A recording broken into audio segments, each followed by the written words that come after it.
This is FRM Part 2, Book 5, Risk Management and Investment Management, and the chapter on factors.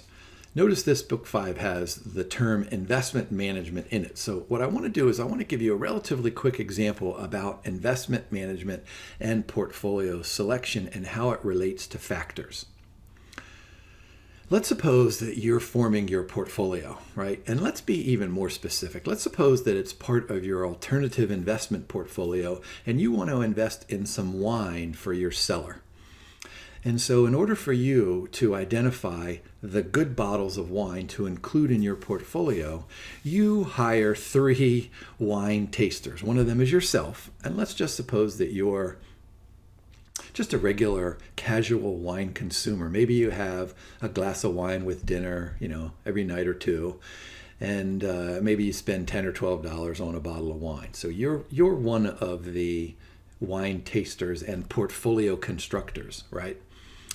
And I bet you guys all remember from college, you had some college friend who would just guzzle the wine and say, hey, that was great, let me have another one. So let's just call this person your college friend.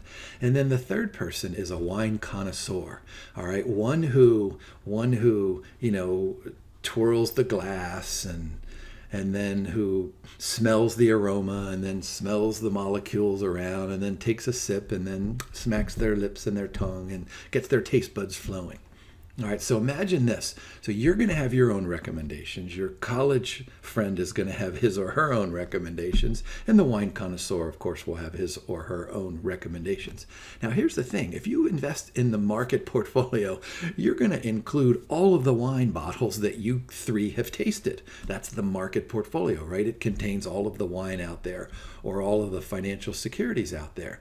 But wouldn't it be awesome if you could construct your portfolio by weighting heavily onto your connoisseur's recommendations, like the factors, okay? So the factor is the ability to go like this and the smell and the taste buds and all that stuff. So if you use that factor analysis, if you identify that factor, then maybe you'll weight his or her contributions to the portfolio in the extreme. Of course, let me just make up some numbers. Maybe you would be at 5% or so, and the wine connoisseur would be maybe 94.9%. So your college friend, you would almost want to completely discount his or her recommendations, right? So you form this portfolio, and because you identified the relevant factors, then your performance of the portfolio is going to be better than the market portfolio. And that's what we're trying to do inside of investment management and identifying these factors.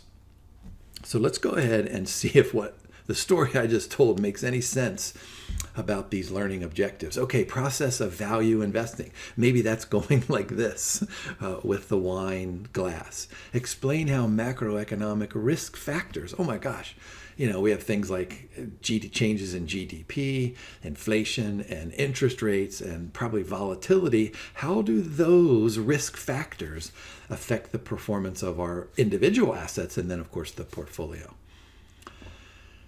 Then we want to worry about how to reduce, maybe even eliminate volatility risk. And then we'll look at a really super cool model, the Fama-French model, which is just another contribution in the long line of contributions from these fathers of modern portfolio theory. And then we'll end with a couple of slides on value and momentum. So let's go back to basics here. What is value investing? I mean, of course, what we're going to do, we can easily, open up our computer and look at Yahoo Finance and see stock prices for every stock that's out there. We can look at those market values, but what we can do is take a step back then and do some fundamental analysis on each of those stocks, or maybe just a handful of those stocks, and compare our estimate of the value to the market value. And if our estimate is lower, then that means that the market has it wrong, let's say. If our estimate is higher, then we think the market has it wrong. And so what we're doing then is we're trying to identify overvalued stocks and undervalued stocks. Of course, we're gonna purchase the undervalued stocks, and we're going to either avoid the overvalued stocks or short them. So notice that first circle point. stocks trading at a price that is significantly lower than the stock's intrinsic value. So how do you compute that intrinsic value? We'll look at that specifically in a future slide, but really it's your sense based on your fundamental analysis what the true value of that stock is. Notice the last purple circle point. Intrinsic value is seen as the stock's true value, unlike the prevailing price, which is subject to market whims and market follies, etc., etc. If you go back to 1952 and 1958 and 1964 with Harry Markowitz and Modigliani and Miller and William Sharpe, these men all assumed that the market was efficient and that investors perfectly and accurately process all of this new information, and that there was no human emotion involved in determining stock prices. And of course, we've seen that that is not quite true. All right, so here's that little slide. Look at intrinsic value. How can we do this? We can do some fundamental analysis, which means we take a look at everything that's publicly available about a particular company, like balance sheet and cash flow statements and board of directors and skill sets of the executives. Or we can actually get our Excel spreadsheet out and estimate future dividends or future free cash flows or future operating cash flows, and then discount those cash flows at some appropriate interest rate, like the weighted average cost of capital, or maybe some other kind of estimate there, and get a present value, compare that to the market value. Or we can do some asset-based valuation. We can look at the left-hand side of the balance sheet and look at market values and book values, and we can say, okay, how does that relate to what's going on the floor of the New York Stock Exchange? Compare that intrinsic value over to, on the right-hand side, to market value. And we're only going to invest if that intrinsic value exceeds the market value, because then the market will catch up, right? I mean, implicit in this assumption is that, hey, we're really, really super smart. And all of this analysis that we're doing, the market is going to catch up with us, and the price is either going to rise, of course, if it's undervalued, or fall if it's overvalued. And there's a reference to Warren Buffett at the bottom. Here's a little bit of a summary page of what I've been describing here. Purchasing shares at the price lower than true value, and then wait for shares to realize their true value. That's kind of like waiting for everyone to catch up. One way to look at intrinsic value is to go ahead and look at the balance sheet, get a book value per share. Just take total assets minus total liabilities over the total number of outstanding shares. And so in general, I mean, look at that final circle point at the bottom. This is in general here. When the price to book value is below 1, then that can be considered an undervalued stock. Now remember, price to book value ratios are going to change over time. So what could be an undervalued today could be overvalued tomorrow, or fairly valued the next day. So the next question becomes, especially as it relates to that learning objective, is what about a premium for value investing, right? If we're going to go back here, let me just quickly here, look at the left-hand box. If we're going to perform fundamental or discounted or asset-based analysis, we're not going to do this in 10 minutes, right? This is going to take us some time period, and our time is valuable, so is it worth it? And so that's really the question here. Is it worth it to search for these value firms? Is there a premium? So what do we know? We do know that economics factors such as inflation and maybe interest rates in general, changes in GDP and volatility are associated with risk premiums. If you look at the empirical evidence going back, boy, it'd be great if we could go back thousands of years, but really we don't have a whole lot of great data going back thousands of years, but we do have it going back, at least during my lifetime. I was born in 1961. So if you take a look at history, the empirical evidence, it tends to tell us that value stocks have outperformed growth stocks. And, there's a good terminal value calculation, $1 invested in 1965, about $8 in 2006 or so. And because of that, lots of researchers, both in the academic world and in the professional world, argue that a value premium does in fact exist, which means that, let me just swing back here really quickly, which means that then there is a reward to performing all of this research, searching for valuable information that the market kind of has either A, ignored, but that's probably not really a good choice, but B, not entirely discounted. Remember, one of those assumptions, dating back over the last 50 years or 60 years is that rational investors perfectly and completely process all of this new information. And in fact, we're not, humans are not machines, right? So we make mistakes. All right, let's take a look at different macroeconomic risk factors and how they affect risk premiums. A couple of these here. So let's start with economic growth. So we know that during periods of low economic growth or even negative economic growth, risky assets, the entire equity universe generally performs poorly. Of course, we know that. And in general, government bonds, or dare I add AAA rated bonds or investment graded bonds, they tend to perform well.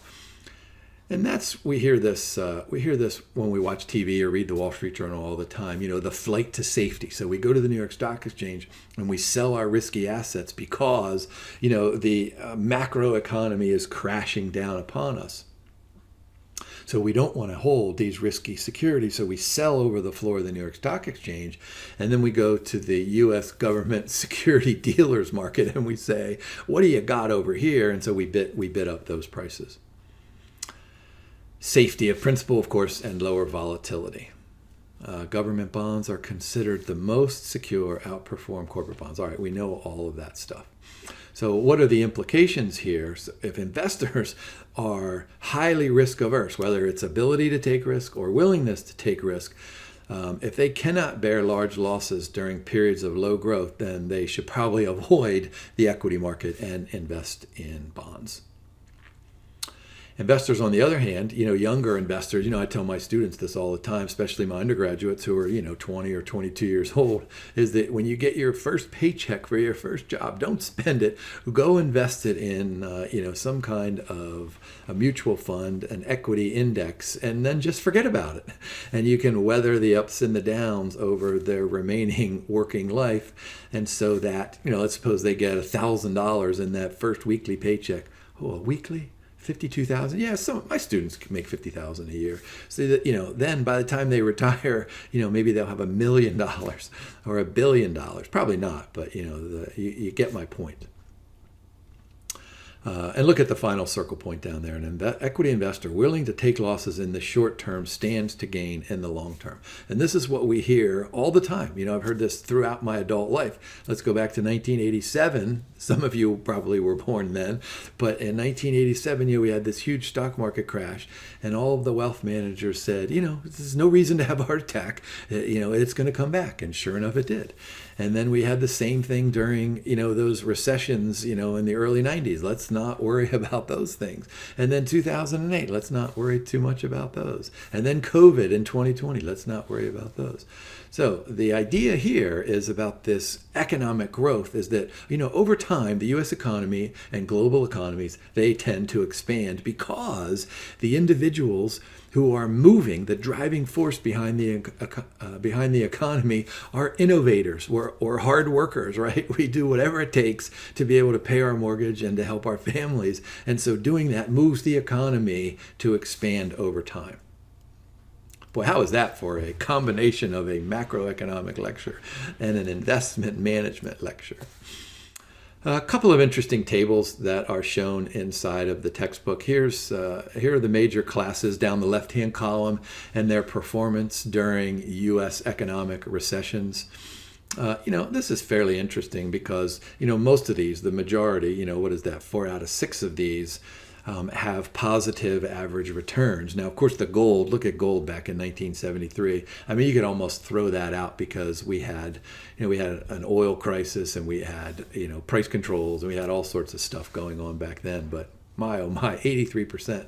Surely we could all live with an 83% rate of return over a 2-year period. So throw that one out. And those average returns, they're kind of something that sounds a little bit more normal. But the one thing that is really interesting about this for me is that, look at the U.S. Treasuries and the U.S. corporate. They're around 10 or 11% during those time periods. So that is why those are considered kind of a flight to safety. One other quick comment I'll make, notice the dramatic difference between the returns during recessions for commodities before 1990 and then after 1990. And that's because, in the old days, going back to 1973, options markets and futures markets and derivative markets for commodities were, kind of in its infancy. But, starting in the 90s and then in the 2000s, we had all these crazy new kinds of futures contracts and swap contracts. You can swap volatility, the volatility of returns on, let's say an Apple futures contract versus a Pear futures contract. I mean, those things don't exist, but I promise you that if you went to some financial institution and you wanted to do that, they would probably write you a contract. And then here's a good wealth management table about hypothetical returns of $1,000. Going back to I was 12 back in January 1973, and I was almost 100 in November of 2007. But you see that bonds, they outperform, and that's pretty much what you get out of this illustration. Continuing on the macroeconomic risk factors, what about inflation? One of the great things I learned from my professors in graduate school is that, we're always going to have inflation when we have economic growth because people, workers, individuals are making more money, right? And so they tend to spend it, so prices, tend to rise. But as long as, are you ready for this? As long as the growth rate in cash flows for these large corporations exceeds the rate of inflation, then equities can go up. However, notice that first point there. That's important. High inflation is bad for both equities and bonds. It's bad for both risky securities and it's bad for fixed income securities. Now, what that means is that a component of those long-run risk premium for equities, especially equities, but sometimes bonds, represents compensation for poor performance when inflation is high. And at least here in the United States, and probably Europe as well, to a lesser extent, inflation has been extremely tame in the last, 2010, go back to 2000, even go back to 1990. To get lots and lots of inflation, you have to go back to my late high school days in the 70s and my college days in the early 80s. Volatility, this is fascinating, of course, with the advent and the creation of all of these option pricing models to tell us more about understanding volatility and how it impacts, both securities that have no clear option in them, but those that have embedded options.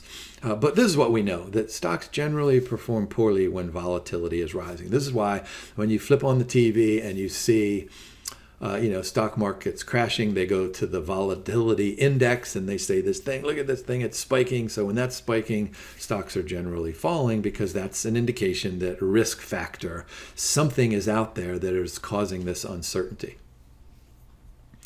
So look at the second point there. Volatility raises the required return. Of course, the demand for securities is going to fall, so stock prices fall because new investors coming in are saying, wait, we have this much risk, so therefore I'm going to require much more return. I'm only willing to buy at a much lower price. Now, those drop in prices has complicating factors because it's going to increase financial leverage. Let's go back to what Modigliani and Miller taught us, 1958. About the capital structure over on the right-hand side of the firm. And the work that has been done after them clearly shows that there are optimal capital structures for corporations. And so when you have a substantial fall in equity prices, then that capital structure, that optimal capital structure is going to change. And look at the last point. Of course, bonds are less affected by volatility. Let me go back there quickly. Unless these bonds have embedded options, but that's not part of this. Chapter.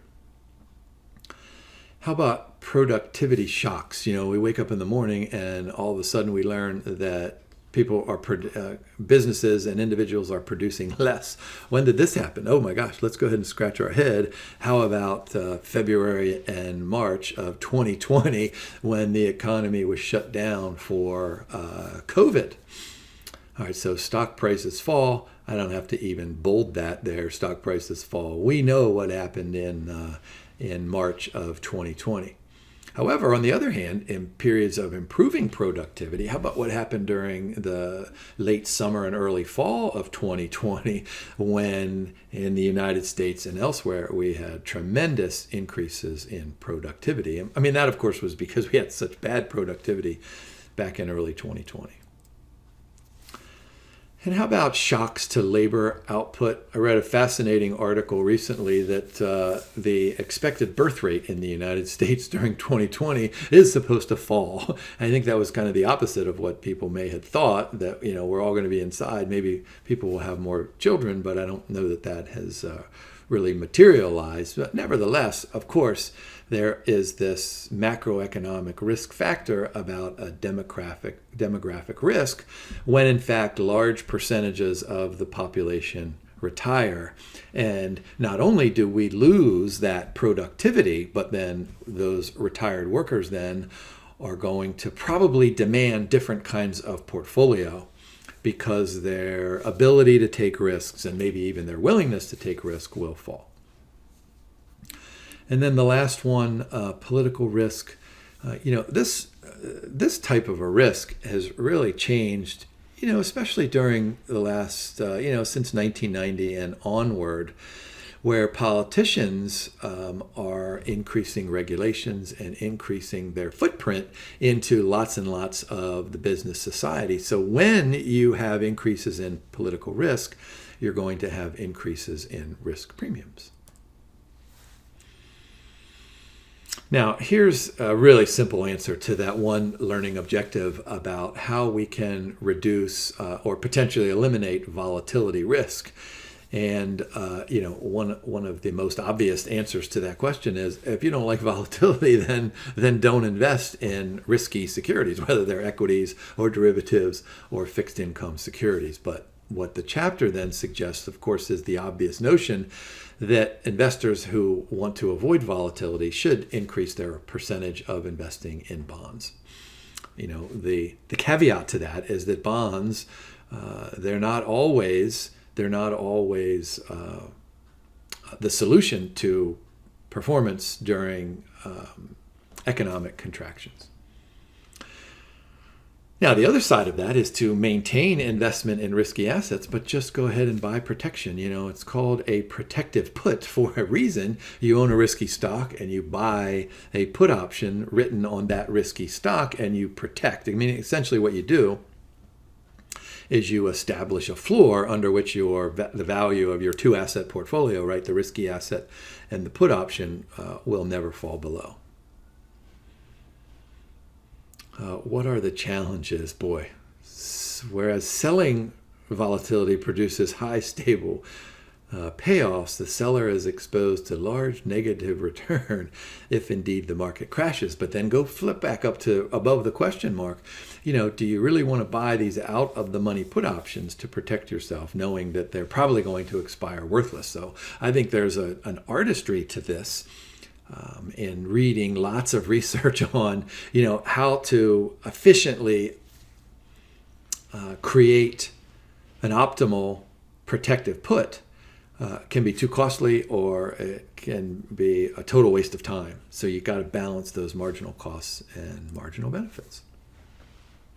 All right, let's swing back to my wine example from the very first slide deck. Right, what are we trying to do? We're trying to invest in a portfolio of stocks. So if we believe in the capital asset pricing model, we're going to all invest in the market portfolio. So we're going to take the low risk stocks, we're going to take the moderate risk stocks and the high risk stocks, and just take our lumps when we do, right? During COVID 2020, during the stock market crash of 1987, during the real estate crisis of 2008, right? We just take our lumps and then move on with our lives. But maybe, just maybe, there is a factor model out there that helps us to identify relevant factors that will, A, you ready for this, minimize our losses during those downturns, or turn those losses into gains during those downturns. And so Eugene Fama and Ken French developed this Fama and French model. Two classes of stocks tend to outperform. So look at these things. Here are two factors, and this is essentially what these two guys did. Fama and French said, look, we love the capital asset pricing model. We love it, but we realize that the pressure placed on the market portfolio and the subsequent estimated beta, the measure of systematic risk, that's way too much pressure for one little old statistical coefficient to capture all the stuff that's going on, not only on the floor of the New York Stock Exchange, but in the electronic markets here in the United States and the markets throughout the world. That's a lot of pressure. So Fama and French said, hey, maybe there are some other factors. Let's add two factors. Let's add a size factor and let's add a value factor and see what happens. And of course, one of the results could have been that size doesn't matter and value doesn't matter. And so we're back to the capital asset pricing model. But of course, Fama and French proved that these two things do matter. So here's their Fama-French model. So look on the left-hand side of the equal sign. There's still the expected return on an individual stock, like Procter & Gamble or McDonald's. Where do we begin? We begin with the risk-free rate, and then we're going to add a bunch of stuff. Well, let's add the capital asset pricing model to it. So there's the market factor. There's that first one. The beta times the difference between the expected return on the market portfolio and the risk-free rate of interest. We did all of that in a previous slide. But then Fama and French said, let's put a plus sign next to that and let's add some stuff. Let's add a size factor. So look at SMB. That is the return on small stocks minus that of large stocks. So that factor could be positive or negative depending on whether or not small stocks outperform large stocks. And we do know, going back to the 1980s, that there is a premium for investing in small cap stocks. Now, we could spend lots of time discussing the rationale for that. That's not part of these learning objectives, but it makes sense that small firms might have different return profiles than large stocks. And then there's another plus sign. So we're adding another plus sign over there to HML. This is the return on value stocks minus the return on growth stocks, which of course can be positive or negative. Now look, if those factor betas, the factor for size and the factor for value, if those things turn out to be zero, then we don't have to worry about this model. But in fact, they don't. And look at the bottom arrow point there. The Fama-French Three-Factor Model explains over 90% of stock returns. So this is just like you placing 90%, I may have said 95% in that first slide, placing 90 or 95% of your portfolio of wine in your cellar on the wine connoisseur. So market size and value are the best three factors to help you pick your wine or help you construct your portfolio. All right, so we know that value investing now is worthwhile. All right, so let's just do a little bit of a summary here.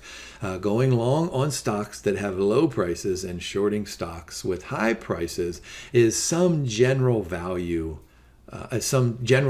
strategy. So what we're going to do is we're going to normalize these by book value. So value stocks are the ones with low prices relative to book value.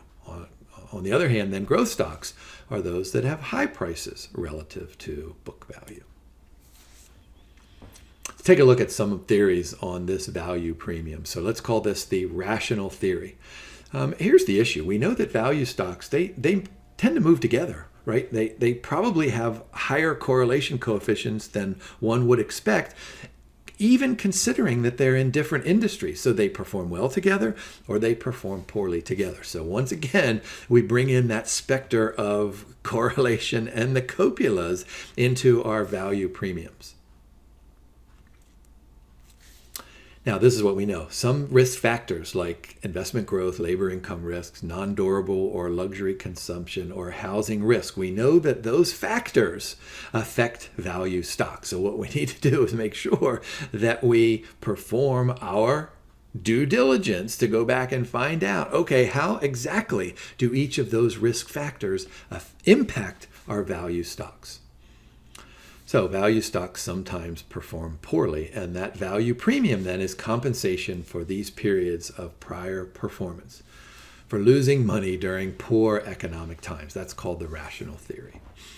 How about a couple of behavioral theories? I'm fascinated by this because when I was in graduate school, in late 1980, early 1990s, my professors, we were taught about Chicago theory and, markets are rational, markets are efficient investors, they process information, we do all this stuff. But then these event studies and some other research showed us that there might be pockets of inefficiencies. And my professors would scratch their head and they would say, you know what, there are these inefficiencies, but they're so small, let's not worry about them. You can't really trade and make a profit. So this goes back to, let's say 1993 when I got my PhD. But then since then, lots of research has indicated that, yeah, boy, maybe we can take advantage of these pockets of inefficiency. I think there was a guy named Stiglitz back in 1980 predicted this and called it nearly efficient markets. All right, so let's talk about over-extrapolation, whatever that word means, and overreaction. All right, so investors tend to assume that past growth rates will continue into the future. Boy, I've said this to you guys before. I am not a big fan of saying, boy, just because it happened last week means that it's going to happen this week. I'm a big fan of saying, okay, this happened last week for these following reasons. And the important part of this is let's learn from those following reasons and let's see how they apply to today and moving forward. That makes perfect sense to me. However, if investors in general make that assumption, they're going to tend to bid up the price of growth stocks beyond their intrinsic value and probably bid down the price of value stocks. So stocks fall short of their growth expectations, and then those growth stocks return something less than their value counterparts. How about some other behavioral issues? Let's call these loss aversion. This is what we know. We do know that investors really, really hate losses way more than they appreciate gains. In fact, investors will go to great lengths not to sell their losers because it stamps, the loser. If you sell a loser, you're saying to yourself, okay, I picked a bad stock. If I hold on to it, I may be able to recover it at some time in the future. But if it's a stinky stock, it's probably going to remain a stinky stock. So there's no doubt that there is an aversion to loss. And there also is this mental accounting that says something like, boy, I bought it 100, it's now 30. If it ever gets to 100 again, I'll sell it on that moment. So you have this mental accounting of this anchoring that you're going to anchor your portfolio buy and sell decisions based on some random stock price that occurred, last week or maybe 10 years ago. So look at the second block point there. Value stocks have high book-to-market values as a result of undergoing a period of very poor performance. So those value investors who are, of course, loss averse demand a higher return as compensation. How about the learning objectives on momentum investing? And so momentum is exactly what the name suggests. So if you go back and say, all right, the stock price had a run up last week, therefore it's going to continue this week. And so the momentum strategy just says something like, you know what, Jim, you're wrong. We had a run up last week. It's going to continue this week. And so the momentum forces up, continues to put upward pressure on the price. And so there's an illustration of, look at Ford and General Motors. Nobody has ever thought that those prices and that those stocks are high growth stocks and that they're the result of momentum. But look at Netflix and Amazon and, of course, Tesla. Those price histories are the result of perhaps momentum. Look at that final circle point over on the right. This occurs because investors collectively become overconfident in winners and lose confidence with losers. So overconfidence. So this momentum strategy, Let me repeat this: collectively become overconfident. So this is a behavioral bias in which you think of something like, you know what, it doesn't really matter what the fundamentals are here, but this momentum, and investors are going to keep on pushing up the price of this particular stock. All right, so what are the causes of this momentum? So investors have bias in interpreting or acting on information. All right, this can generate momentum in one of two ways. All right, so overreaction to the news. So we get this information on an individual stock and it's all positive, and we say, yes, we love this stock because, you know, it has a smart executive, because it has a new product line, because it's expanding overseas. Anyway, we have this positive signal. So we run to the floor of the New York Stock Exchange and we start buying these shares. And then we see that it continues to go up and we see that it continues to rise. And so we're overconfident in our ability to interpret and process that information, and we say something like, hey, you know what? We were really right last week when we bought these shares at 100. Now it's at 110. We're still right at 110. Let's go and bid them up to 120. So do you see that last block point? So we overreact, pushing the prices above their fundamental values, generating, generating that momentum. How about underreaction to news? We do know this, that investors are not perfect. And so lots of times we receive this signal and then we discount it or we ignore it, maybe not completely, but at least partially. So look at that second block point. You know, new information is received with some delay and is only partially incorporated into stock prices. This is an underreaction. I first learned about this with a really cool article that one of my professors shared with us in class about currency crisis, and that this information about a particular country back in, I think it was 1982 or 1984, maybe it was Mexico, maybe it was Brazil, that the information about those two governments and what their central banks were doing was released in dribs and drabs.